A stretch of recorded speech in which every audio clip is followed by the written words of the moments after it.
అసెంబ్లీకి రావట్లేదని చెప్పి జగన్ గారిని ఆరోపిస్తూ ఉన్నారు. సో చాక్లెట్ ఇస్తే వచ్చేలాగా మారం చేస్తున్నారని చెప్పి అధికార పక్షం వాళ్ళు ఆరోపిస్తున్నారు. దాని గురించి మీరేమంటారు సార్? ఇలా చాక్లెట్లు బిస్కెట్లు అందరి దగ్గర తీసుకోవడం ఇలా అలవాటేమో. అసెంబ్లీ ప్రతిపక్ష నేత హోదా అంటే చాక్లెట్ బిస్కెట్లు వీళ్ళకి అంటే ప్రతిపక్ష నేత హోదా ఎంత పవర్ఫుల్ వీళ్ళకి తెలియదా?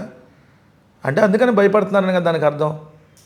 ప్రతిపక్ష నేత హోదా మాకు ఇస్తే అసెంబ్లీలో వాళ్ళ బండారం మొత్తం మేము బయట పెడతాం కాబట్టి మాకు ఇవ్వడానికి వాళ్ళు భయపడుతున్నట్టు.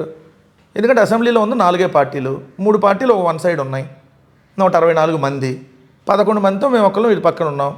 అంటే అసెంబ్లీలో ఉంది మేము ఒక్కళ్ళు, మేము ప్రతిపక్షం. ప్రతిపక్ష నాయకుడు హోదా మేము అడుగుతుంది, చాక్లెట్లు బిస్కెట్లు కాదు.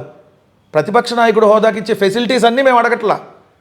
మళ్ళీ నోట్ చేసుకోండి, ఏదైతే అనిత గారో లేదంటే రఘురామకృష్ణరాజో లేదా ఆయన అయ్యన్న పాత్రుడో మేము అడుగుతున్నది ఏంటంటే, స్పీకర్ గారు, ముఖ్యమంత్రి, డిప్యూటీ స్పీకర్ మీ అందరిని అడుగుతుంది, మాకేం ప్రోటోకాల్ ఇమ్మని అడగట్లా, మాకేం క్యాబినెట్ హోదా ఇమ్మని అడగట్లా. మేము అడుగుతుంది అసెంబ్లీలో ప్రతిపక్ష నాయకుడికి ఇచ్చేటటువంటి మైక్, ఆ సమయం అడుగుతున్నాం. మీరే చెబుతారు పులివెందుల ఎమ్మెల్యే మాత్రమే, మీరు ఎమ్మెల్యేగానే మీకు ఎంత సమయం ఇవ్వాలి అంత సమయం ఇస్తా అంటున్నారు. ఎంత సమయం వచ్చింది? రోజుకి 25 మంది ఎమ్మెల్యేలు మాట్లాడగలుగుతారా అసెంబ్లీలో? 175 మందిలో 25 మందికి ఒక రోజు అవకాశం అంటే అసెంబ్లీ సమావేశాలు ఒక 7 రోజులు జరిగితే 7 రోజుల్లో ఒకళ్ళకి ఒక రోజే వచ్చింది, అది కూడా 5 నిమిషాలు వచ్చింది. దానికడికి అసెంబ్లీ అంటారు దాన్ని? మీరే మాట్లాడుకోండి 164 మంది.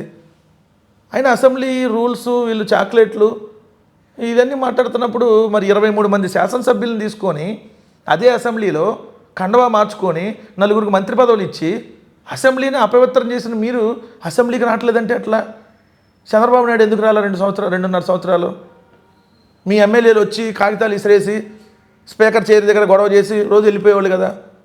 సో మీకు ఎక్కడ ఉంది మాట్లాడే హక్కు? మేము అడుగుతున్నది కేవలం ప్రతిపక్ష నాయకుడికి ఇచ్చేటటువంటి ఆ మైక్, అంత సమయం అడుగుతున్నాం అంతే. మాకేం క్యాబినెట్ అవసరంలా. జగన్మోహన్ రెడ్డి గారు చూడని క్యాబినెట్లు కాదు. వాళ్ళ తండ్రిని క్యాబినెట్ హోదాలో చూశాడు, వాళ్ళ తండ్రిని ముఖ్యమంత్రిగా చూశాడు, ఆయన ఎంపీగా చూశాడు, ఆయన ఆల్రెడీ ముఖ్యమంత్రిగా చేశాడు, ఆయన అంతకుముందు అపోజిషన్ లీడర్గా చేశాడు. రాజశేఖర రెడ్డి గారి ఇంట్లో పదవులు ఏం కొత్త కాదు. సో మేము అడుగుతున్నది, మాకు ఆ హోదా అనేది కేవలం ప్రజా సమస్యల్ని అసెంబ్లీలో చర్చించడానికి.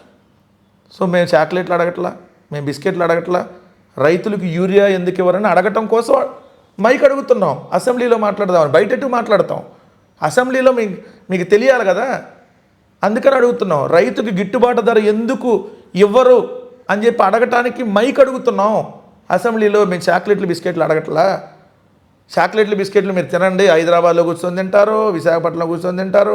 చాక్లెట్లు బిస్కెట్లు అమ్మేసినట్టుగా ఆ చాక్లెట్లు బిస్కెట్లు అమ్మిన ఆ రేటుకే 99 పైసలకు చాక్లెట్ బిస్కెట్ కూడా రాదు, కానీ భూములను అమ్మేస్తారు. మేము అవి అడగట్లా. ఆ ఎందుకు అమ్ముతారని అడుగుతున్నాం. ఆ చాక్లెట్లు బిస్కెట్లు కంటే దారుణంగా 99 పైసలకు భూములు ఎందుకు అమ్ముతున్నారని అసెంబ్లీలో అడగటానికి మైక్ అడుగుతున్నాం. సో ఇలాంటి అనేక సమస్యలు ఉన్నాయి. ఆడబిడ్డలని చాక్లెట్లు, మత్తు చాక్లెట్లు ఇచ్చి అత్యాచారం చేస్తున్నారు. అది అలా జరగకుండా ఏం చర్యలు తీసుకుంటుంది మీ ప్రభుత్వం? ఎందుకు గంజాయి విచ్చలవిడిగా దొరుకుతుంది? చాక్లెట్ల రూపంలో, ఇదేంటి ఉండల రూపంలో అమ్ముతున్నారు పాన్ షాపుల్లో అని చెప్పి పత్రికలే రాస్తూ ఉన్నాయి మీ పత్రికలు. వీటిని మాట్లాడటానికి అసెంబ్లీలో మైక్ అడుగుతున్నాం. ఆ చాక్లెట్లు బిస్కెట్లు అడగట్లా మేము. సో అవన్నీ వాళ్ళు గుర్తుపెట్టుకొని మసులుకొని సరిగ్గా మాట్లాడితే వాళ్ళకి బాగుంటుంది, రాష్ట్రానికి బాగుంటుంది.